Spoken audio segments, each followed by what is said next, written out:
Hey, what's up, people? How's it going? Today, I want to talk about this episode is going to be about how I move around Europe.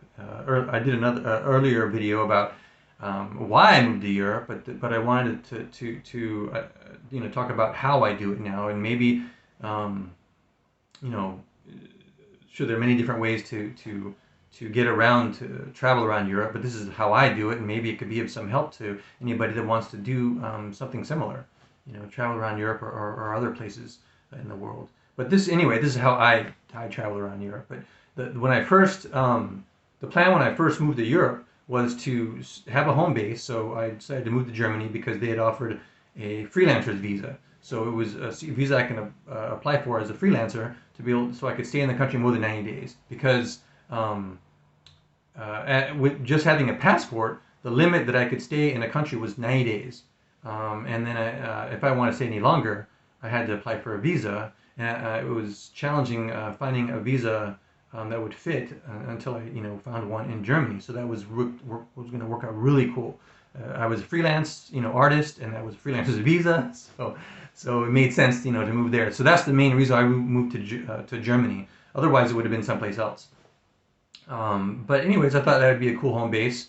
But when I went there, I was realizing that I was going to have a similar problem as I would have if I would have stayed in the States and visited Europe. Was I was still going to have to, you know, be pay for like two rents. And yeah, Europe is a lot closer. Germany is a lot closer than the United States, and closer to the other countries.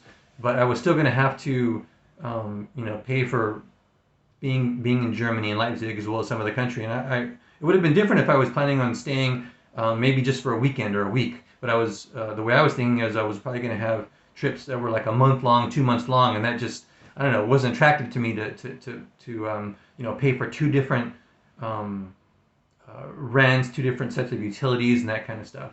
So I was trying to figure out how can I do it because uh, finding a flat in each country was probably a problem because it was very challenging to do that, and I also had to, most likely needed to be it was more helpful to be a resident of that country instead of having to find a new roommate every country I visited.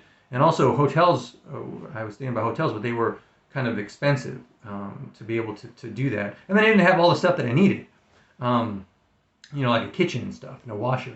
So when I was thinking about that, I was talking to a friend of mine, and he told me about Airbnb, and that's the first time I heard about Airbnb.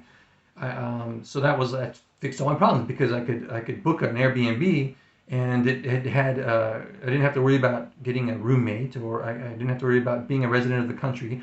I could just book it wherever I needed it, and came with everything that I needed, a washer and Wi-Fi, all that kind of stuff.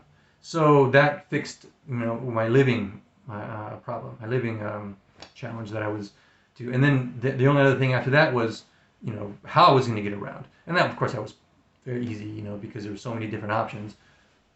But anyway, that's how I started realizing how I could start traveling around and get around easy. And I was super excited because I really wanted to figure out a way to be able to get around to all the countries that were on my list. And the Airbnb seemed like the most efficient way. And I did a test run when I was in Leipzig. I booked a week in Prague to see if it would work. And plus, I just wanted to go to Prague. That was only like a 4-hour trip, away from Leipzig. So that worked out awesome. So, anyways, so yeah, when that was how I figured out on how I was going to get around. But how my process was after that was the different steps that I took to get around was first the first step was when I was in the country and decided to go to another country. I had to figure out which country on my list that I wanted to live in, and so I had a big list before I even moved to Europe about all the different countries I wanted to go to. And so yeah, so that was the first thing I would do is about a month before I was going to needing to move. Um, I was going to pick a country, and of course I was going to follow. What was going to help me was pick a country in a place was the whole 90-day um, time limit that I had in countries, and it was split between two different types of areas in Europe, either Schengen and non-Schengen. And Schengen areas has to do with a bunch of countries that are a part of. They either can be in EU or non-EU, but most of them are in the EU, and they share borders. So that all the countries in the Schengen zone are almost like one country when it comes to travel in and out. So they share borders. So when you go to a country that's in the Schengen system, they treat it as one country. So for instance, if I went to France, for 90 days, and I wanted to go to like another Schengen country, I couldn't because my 90 days would be up. I had to leave the Schengen area, and then I had to stay in order to return to the Schengen area. I needed to stay out of the Schengen for 90 days before I can return back in. So basically, you could stay in Schengen or another country 90 days out of every 180 days. So that was one of the criteria that I needed when I was picking, and I picked 90 days because that was the most time I could use. I really wanted to take all the time I could to explore the country I was in. So that was helpful when I was going to pick a country. I was going to, automatically going to go 90 days. There's a couple of countries that stayed shorter time, but only because I wasn't able to really stay any longer. But so basically it was 90 days. So knowing that, I would pick a country before I would move, about a month before I was supposed to leave. So before that 90-day period was up, I would start looking at researching different countries. And then once I picked a country that I wanted to visit that was on my list next, I would then start looking at Airbnbs, in that country.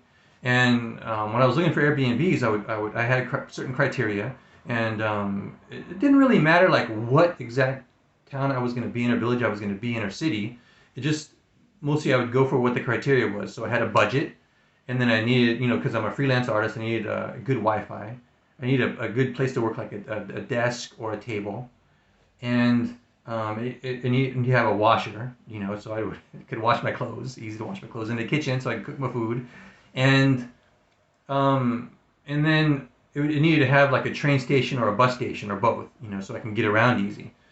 And other than that, of course, it would be nice to have a nice place to work, because it would be nice to have a cool place to live. Like when I was in Perugia, Perugia was a beautiful historical town. I was able to find a flat that was only like a 10-minute walk to the city center.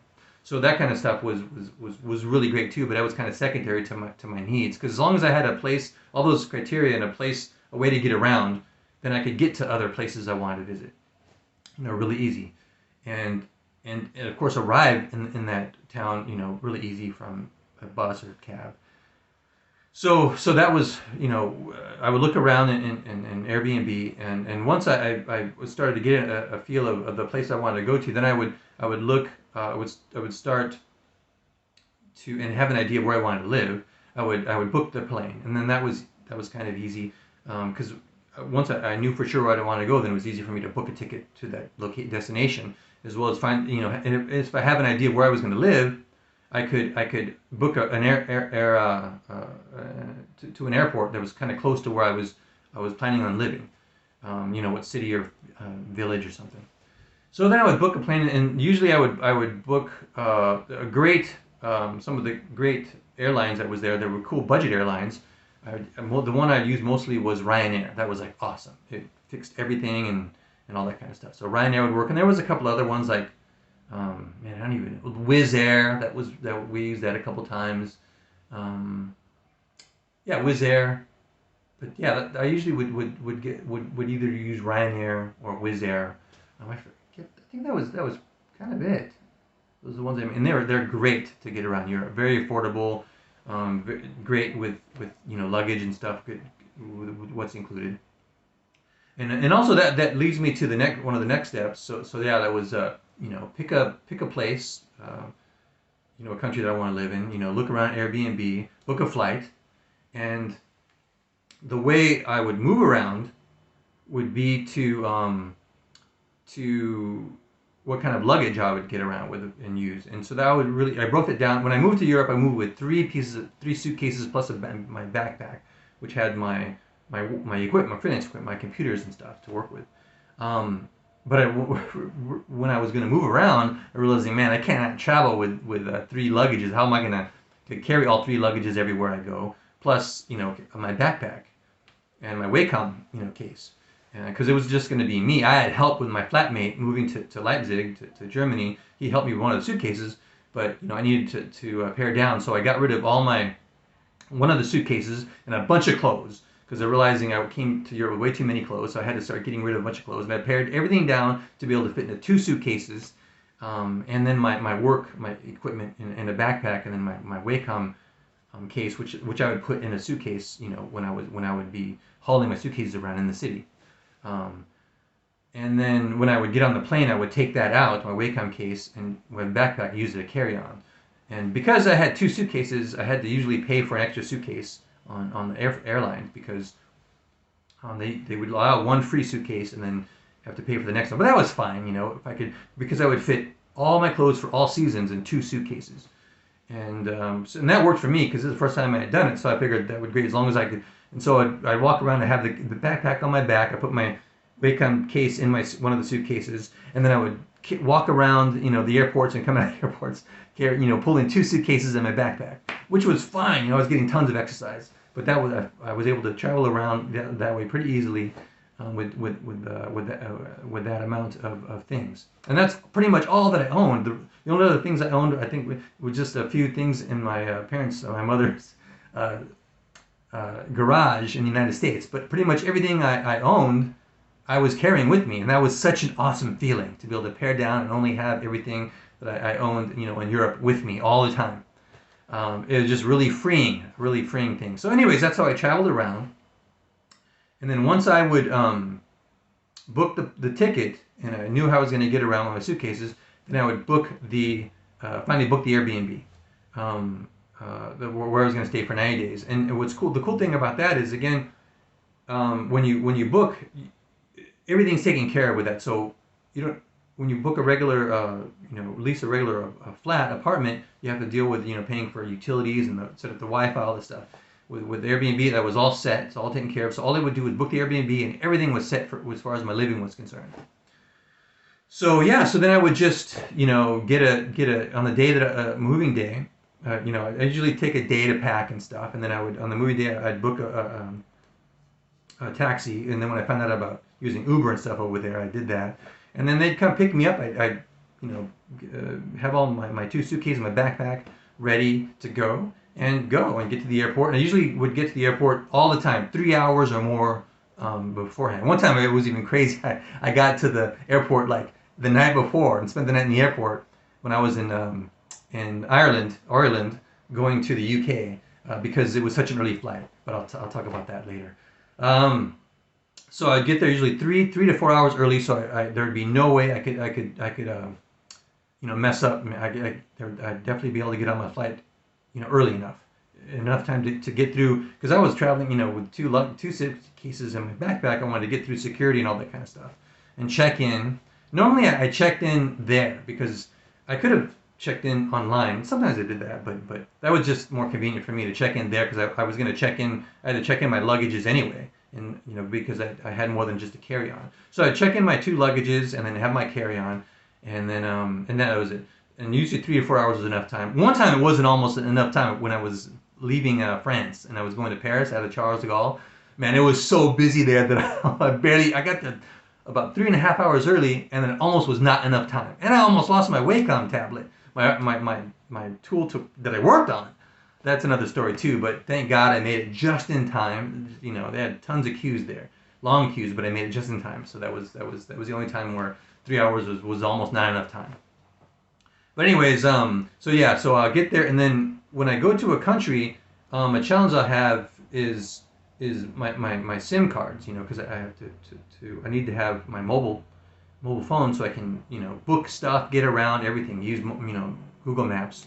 But when I first get to a country, my SIM card usually doesn't work in that country. And at the time I didn't know how to get SIM cards that could work in other countries. I thought they did. I was asked them if they did, before the service providers when I was there in that country. But for instance, I had gotten a SIM card in the UK, and then when I got in Italy, it didn't work. So to get around, to order an Uber, all that kind of stuff, I was kind of lost when I first get there. So what I would normally do when I first get there was just book, hail a cab when I got to the airport. That was easy enough. There are cabs everywhere. That's kind of iffy because, you can get charged way more, which I did one time when I got in Paris. I got charged $100 when I got from Paris to take a cab from Paris to the hotel. and that was like, I'm like, what? But I was tired. I didn't care, so I'm like, whatever. So, but anyways, it's usually kind of challenging. Sometimes you can get a SIM card in the airport, which I tried it. I did sometimes. Like when I was in the UK, I was able to get a SIM card in the airport. In Portugal, same thing, which really helps because it makes it just a lot easier to be able to order an Uber.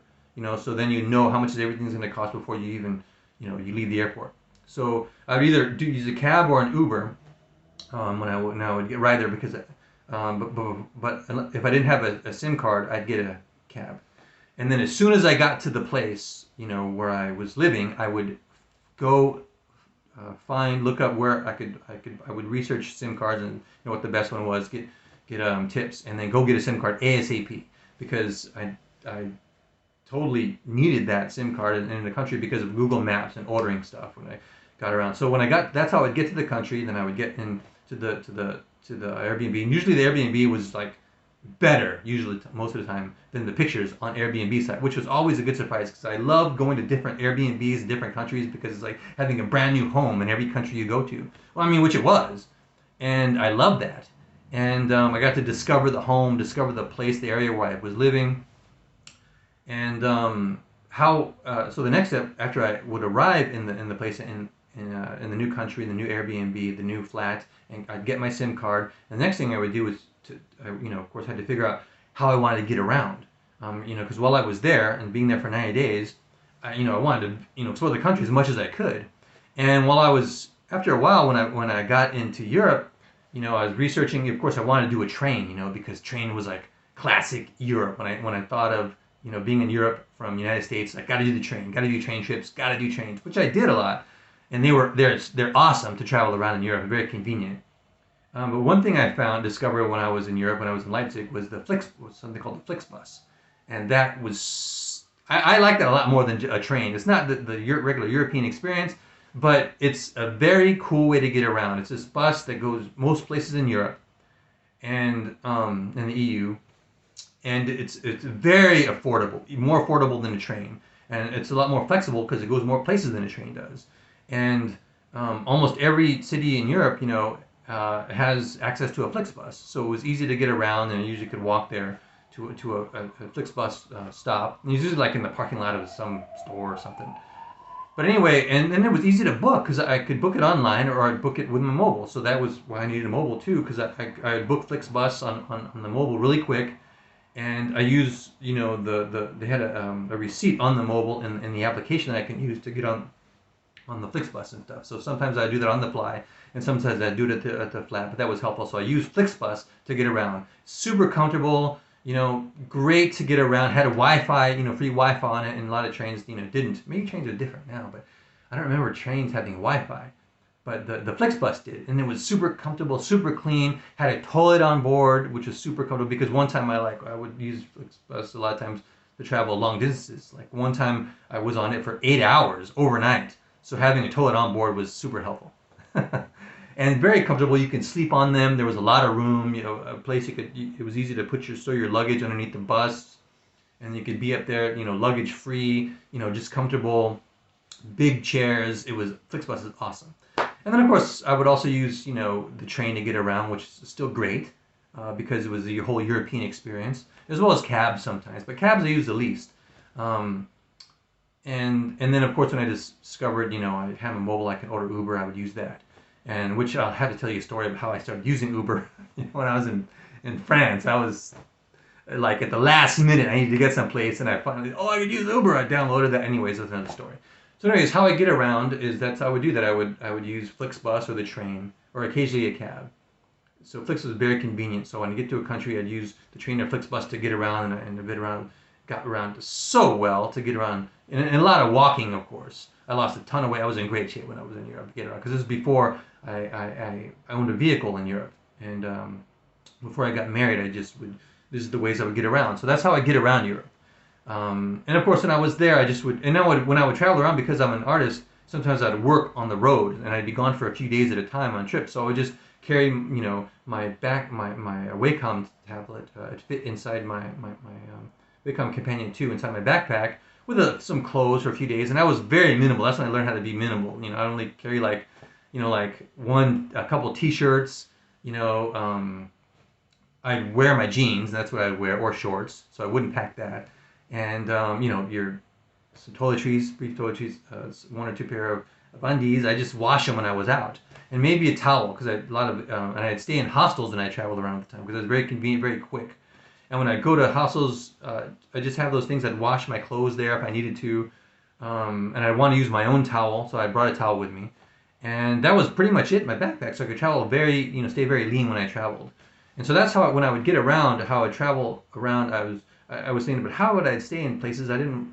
I thought I could stay in hotels or Airbnbs, but a friend of mine that I met, Pauline, when I was and when went to Ireland, we went on a road trip together. And I didn't know how we were going to stay in places.